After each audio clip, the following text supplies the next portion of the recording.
silakan dibacakan, Saudara Jaksa Penuntut Umum. Terima kasih Yang Mulia. Demi keadilan dan kebenaran berdasarkan ketuhanan yang Maha Esa, surat dakwaan nomor register perkara PDM 242-10-10/2022. Identitas terdakwa, nama lengkap Ferdi Sambo SH SIK MH, nomor identitas 320109090273005, tempat lahir Baru, umur tanggal lahir 49 tahun 9 Februari 1973, jenis kelamin laki-laki, kebangsaan Indonesia, tempat tinggal Jalan Saguling 3 nomor 29 Kelurahan Duren 3, Kecamatan Pancoran 1, Kota Administrasi Jakarta Selatan, Provinsi DKI Jakarta. Dakwaan ke-1, primer, bahwa terdakwa Ferdi Sambo SH SIK MH bersama-sama Richard Eliezer Pudihang Lumiu, Putri Chandrawati, Ricky Rizal Wibowo, dan Kuat Ma'ruf dituntut dalam perkara terpisah pada hari Jumat tanggal 8 Juli tahun 2022 sekira pukul 15.28 WIB sampai dengan sekira pukul 18 WIB atau setidak-tidaknya pada waktu lain dalam bulan Juli tahun 2022. Pemirsa, pada siang hari ini kita telah bertemu dengan salah satu ahli hukum. Beliaunya adalah advokat senior di Surabaya dan khususnya di Jawa Timur dan nasional. Beliaunya selain sebagai advokat juga sebagai dosen pasca sarjana di Universitas Sunan Giri Surabaya. Hari ini kita akan membahas persoalan-persoalan yang sangat krusial, yaitu perkara yang menghebohkan dunia persilatan kepolisian nasional bahkan dunia. Perkara ini muncul yaitu dari sosok Ferdi Sambo yang saat ini sedang disidangkan di pengadilan negeri setempat. Kita tahu bahwa perkara ini sangat menyita perhatian masyarakat nasional, bahkan emak-emak di pasar, ibu-ibu di rumah, di ngerai, di sudut-sudut kota, sudut-sudut desa, semua pada menyimak, semua pada penasaran, ingin melihat dari dekat seperti apakah akhir dari drama Ferdi Sambo, putusan tersebut. Prof, terkait kasus Ferdi Sambo ini kira-kira prediksi Profesor seperti apa putusan nanti yang akan dijatuhkan oleh majelis hakim? Mohon penjelasannya, Prof. Ya, terima kasih Dr. Rahman ya, khususnya rakyat Indonesia, masyarakat di mana saja, seluruh bangsa, karena ini adalah fenomena yang merupakan luar biasa ketika kejadian-kejadian di sana itu ada dugaannya pembunuhan berencana, terus menghilangkan nyawa, kemudian ada hubungannya dengan membantu, ada turut serta. Nah, dari sinilah fenomenanya ini, pasal-pasal itu pasalnya kumulatif. Tapi jaksa dan polisi menyampaikan 4 pasal. Kalau Ferdi Sambo berarti ada primer, ada subsidiar,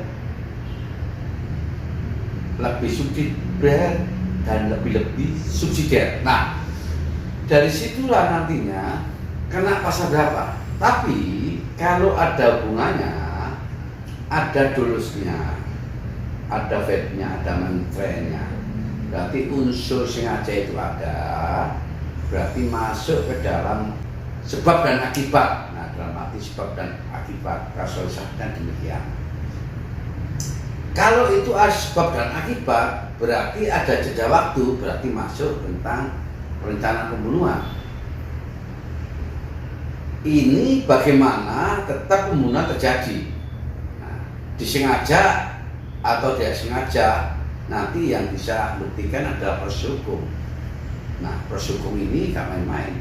Setiap persidangan, masyarakat secara luas bisa melihat di mana-mana, YouTube ya, di mana-mana pun bisa, Instagram, pokoknya itu masuk ke dalam di kita juga ada, di radio ada, di TV cetak dan sebagainya, itu sudah dipandang ini berbahaya karena ada sorotan dari masyarakat semua.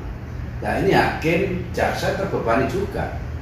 Nah dari sinilah nanti prediksinya kemana ya? Kalau saya prediksikan, karena ini pangkatnya ya gak main-main, pangkatnya adalah irjen, ini bintang 2. Kalau sekelas irjen berarti dia tahu hukum, dia tahu undang-undang, tahu peraturan. Dan ketika ada hubungannya tahu peraturan, ini ada hubungannya, hukumannya lebih ditambah sepertiga. Kalau itu memang benar-benar seorang yang sudah, apalagi seorang di propam itu, kadif propam itu yang tertinggi. Jadi polisinya polisi. Kalau dalam bahasanya, ya ini ya yang bisa polisi yang kelihatannya yang nakal-nakal itu. Kalau saya mempredisikan ini apapun minimal 20 tahun. Minimal 20 tahun. Ya. Kira-kira apa alasan Prof sehingga Profesor memberikan gambaran minimal saudara Irjen Verdi Sambo itu putus 20 tahun. Kira-kira parameternya apa Prof sehingga ada alasan yang bisa dilihat? Dia punya kewenangan pemerintahan banyak. Dia punya sebagai leader. Dia sebagai otak. Dari sinilah kelihatan. Kalau memang ini 20 tahun, berarti analisa saya berarti bisa seumur hidup mati. Nah, nanti yang bisa mutus minim saya hanya bicara minimalnya, karena hubungan 340 KUHP adalah ada perencanaan pembunuhan. Perencanaan pembunuhan ini ketika sudah ada mulai dari Magelang sampai ke Jakarta, berarti ada ring waktu, jeda waktu. Kalau ada jeda waktu, ring waktu berarti ada sebab dan akibat, ada unsur memang sudah direncanakan. Kalau enggak, kecuali spontanitas. Nah, terkait proses persidangan ini menyita seluruh warga masyarakat Indonesia bahkan dunia. Nah, yang menjadi pertanyaan besar, kira-kira bagaimana untuk bisa membuktikan adanya mens rea, niat dan Verdi Sambo terkait dengan bukti, dengan saksi, apakah kira-kira ada persesuaian ya Prof? Monggo Prof. Ya, jadi persesuaiannya ketika berhubungan dengan di konfrontirnya itu menentukan persesuaian antara 1 dan 2. Berarti kan apa? Berarti dia itu pembunuhnya Barada Eliezer itu kan dipetakan. Di samping itu ada di dalam hal yang saya ketahui, yaitu pada waktu ada di samping ini gelar perkara ya. Nah, di samping gelar perkara ada hubungannya dengan satu, yaitu apa ya, di TKP itu ada itu pada waktu di TKP itu, di TKP mulai dari Magelang ya, oleh TKP yaitu seperti itu, berarti menentukan episode itu menentukan nanti akan diperlihatkan. Jadi apakah ditandatangani atau tidak? Kalau ditandatangani berarti baca hubungannya, hakim itu baca dari olah TKP tersebut. Nah.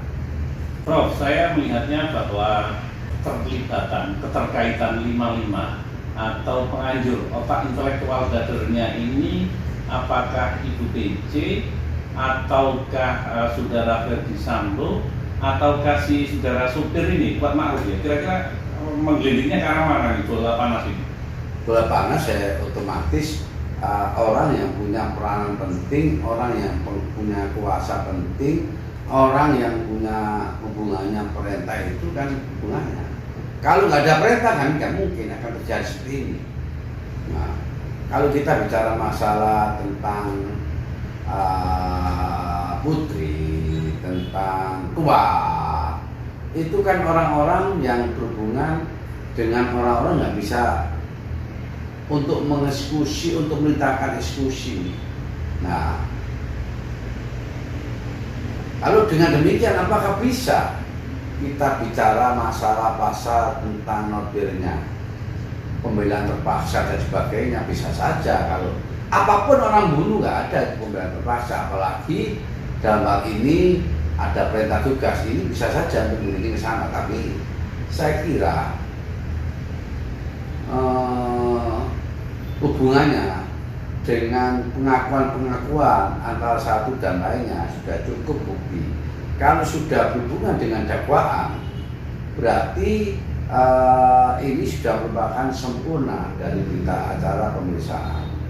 Nah, kembali Prof, terkait apa yang disampaikan Barada Eliezer sebagai justice kolaborator, ini kan sangat merugikan saudara Ferdy Sambo selaku mantan pimpinannya. Nah ini Profesor melihatnya gimana? Apakah keterangan-keterangan dan saksi-saksi dari apa yang disampaikan Barada Eliezer ini mampu mematahkan argumentasinya pengacara atau saudara Ferdy Sambo, Prof? Ya ini makanya dibuka. Barada Eliezer seakan-akan saya dalam tekanan dan tertekan. Ini pembebasan di situ, sehingga ada hubungannya dengan pasal 51, ada hubungannya dengan 49 KUHP. Apakah 49 itu 51 itu? Nah, kalau diperintah, dikatakan perintah itu adalah perintah yang melanggar hukum, apakah diperbolehkan? Nah ini sebetulnya harus ada sesuatu yang berhubungan, Kapolri memberikan suatu perkap, tidak boleh semena-mena itu. Tapi yang jelas, kalau saya lihat, ya nggak main-main ini dilihat orang banyak ini. Jadi selama kepolisian mulai dari 51 sampai sekarang baru ada nih pembunuhan yang berhubungan dengan bintang 2. Kalau dulu tidak ada, ya kan? Nah, saya kira ini nanti kejebaknya ini adalah waktu yang menentukan.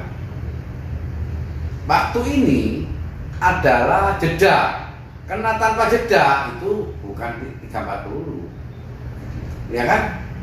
Kalau ada jeda berarti sudah ada rencana sampai di kiri dari sana, nggak sampai tahu dan sebagainya. Disuruh kenapa kok di rumahnya kok gak pada waktu di Magelang. Nah ini dari Magelang ke Jakarta kan memerlukan berjam-jam juga. Nah, oleh karena itu saya kira nanti akan terjebak pada pasal 340. Ya, Prof, memang ketika kami mengikuti perjalanan kasus ini diawali ada cerita terjadi tembak-menembak, kemudian dipatahkan, ada kembali menggelinding yaitu peristiwa pelecehan terpatahkan, bahkan terkait saksi-saksi yang lain keterangan juga terpatahkan. Lah perjalanan panjang saudara Irjen Ferdy Sambo ini kan diawali juga ketika proses sidang etik juga melakukan semacam keberatan dan akhirnya diputus juga dia diberhentikan PTDH. Nah kira-kira prediksi putusan apakah nanti dia menerima ataukah banding hingga kasasi ya Prof kalau lihat gelagat hukumnya ke depan itu? Ini ya sampai main-main, sampai gerasi, bisa sampai PK, bisa sampai gerasi, akan terjadi. Kalau sampai hukuman mati sampai gerasi, mungkin nggak hukuman mati kira-kira? Akan terjadi. Akan terjadi. Itu adalah kewenangan prerogatif dari seorang hakim. Tapi kalau berbicara tentang unsur-unsur terpenuhinya, kira-kira saat ini bisa diprediksi ke arah mana ya, Prof? Kira-kira 340. Berencana berarti ya? Iya, berencana. Dikarenakan melihat rekonstruksi atau olah TKP rekonstruksi itu hampir 86 episodenya. Berarti tahu nanti, ya kan? Nah, nomor 1, 2, 3, 4, 5 sampai di mana, ya itu kelihatan. Hakim membaca. jauh mana ini? Nah kemudian di samping itu, kalau ini ada hubungannya dengan adanya mesumnya, ada otopsinya, ada sadismenya enggak? Contohnya ditembak mati, tembak lagi. Ini sadisme. Berarti nanti bisa terjadi kena hukuman mati. Kalau sadisme. Nah, melihat dari hakim akan melihat dari keseluruhan, nggak sepotong-sepotong. Saksi itu hanya ada 2 lah. Meskipun saksi itu 10 paling no saksi hanya 2 aja. Saya lihat bahwa sesuai dengan apa yang dilakukan visum et repertum itu kan 2 kali kejadian ya Prof ya? Iya, kalau nggak salah. Yang pertama itu dilakukan oleh internal kepolisian, Iya. kemudian yang kedua menggunakan tim independen yang melibatkan banyak. Nah sekarang yang menjadi pertanyaan besar di publik Juristen Legal Indonesia ini ada semacam, karena waktu perintah dari saudara Irjen Verdi Sambo ini kan hanya tembak bukan membunuh, alibinya itu kan tembak bukan membunuh. Kira-kira mendasar kayak itu Prof, alasan argumentasi dibangun itu? Ya itu hanyalah sebagai alibi, tembak atau membunuh, tapi yang jelas ditembaknya berapa kali dan sebagainya. Nah kalau tembak, yang tembak apanya? Kok bisa mati? Nah dari situ sampai ada pasal 221, ada yang menghalangi, ada yang merusak, ya toh, untuk masalah pembuktian. Ini kan berarti sudah niat, sudah ada rencana. Coba berapa yang kena pasal 221 KUHP itu, ya toh, banyak yang kena. Ya, memang semua publik berharap bahwa peristiwa kejadian samboisasi menjadikan momentum bersih-bersih bagi Polri agar ke depan mampu memberikan pencerahan yang lebih baik. Bahkan masyarakat Indonesia sekarang memimpikan apakah perlu lembaga institusi Polri ini sampai harus kembali lagi ke TNI, karena menganggap dengan diberinya keleluasaan ini masyarakat melihat bahwa wah ini harusnya kembali lagi sajalah Polri ini ke TNI karena diberi kekuasaan yang tidak terbatas. Silakan Prof. Iya itulah makanya sekarang ini Pak Jokowi selaku Presiden sudah wanti-wanti, jangan memerah, jangan berhubungan dengan hubungannya ketika pengusaha-pengusaha harus memang proporsional. Seorang polisi harus proporsional. Ini sudah kalau dulu ya, wah seorang polisi sudah 84 dengan kejadian pertama ada ya ini Verdi Sambo ini sampai sebagai Irjen ini, makanya langsung turun.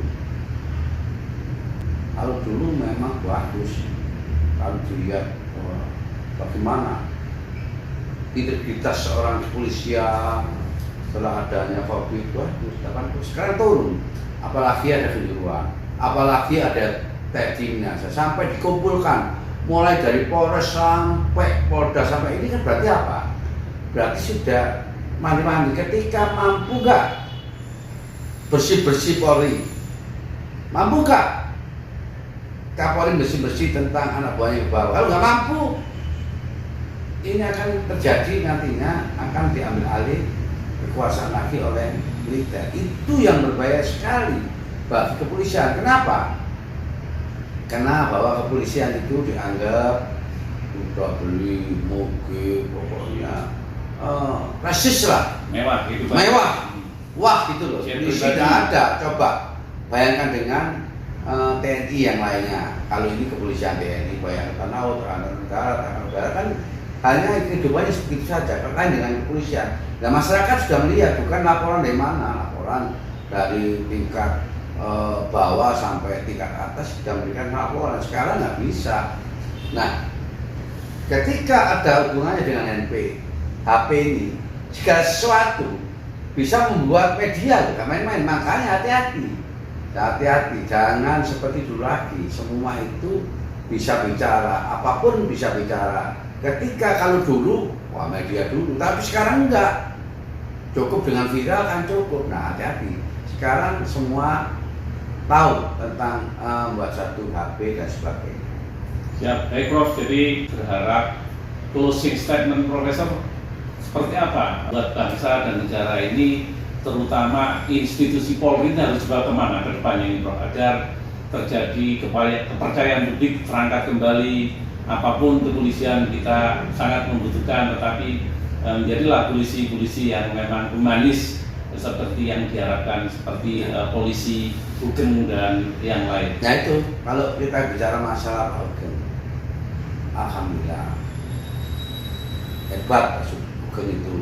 Nah ini supaya menjadi contoh. Kalau enggak, nanti bisa terjadi loh ya. Kalau sekarang ini kepolisian menjadi komando dari presiden, bisa saja nanti kepolisian dibalik komando dari Departemen Dalam Negeri, bisa lagi nanti dicabut lagi Kepresnya menjadi TNI, ya kan? Kalau udah TNI berarti paling adiknya yang paling menang ya TNI, kan begitu. Nah oleh karena itu jangan sampai ke sana, mulailah, jangan terulang kembali apa yang disampaikan Pak Jokowi. Seringkali ya toh perusahaan di bunganya ada panggilan ini dan itu, jangan seperti itulah. Nah baik menyangkut seperti A, B, C, D jangan, tapi semua kembali. Dan janganlah kalau saya menyampaikan perintah-perintah itu jangan siap dan sekarang nggak ada. Ketika Kapolri sudah menjelaskan kalau itu perintah itu adalah perintah yang melanggar hukum, jangan lakukan. Tidak ada masalah. Apa dalam prakteknya bisa atau tidak, tergantung adalah semua ini dari integritas, dari moral, nah dari kejujuran masing-masing itu baru. Insya Allah akan kalau sudah berubah. Nah kembali lagi ini dalam suatu pemantauan, dalam satu pertimbangan dari presiden seperti itu. Baik. Pemirsa, dimanapun saudara berada, paparan yang sangat mencerahkan kepada warga Yuris ini semoga memberikan gambaran secara jelas terkait seperti apa putusan Verdi Sambo, akan kemanakah langkah kepolisian depan ini. Mengucapkan fiat justisia Pak Tulung. Terima kasih Prof.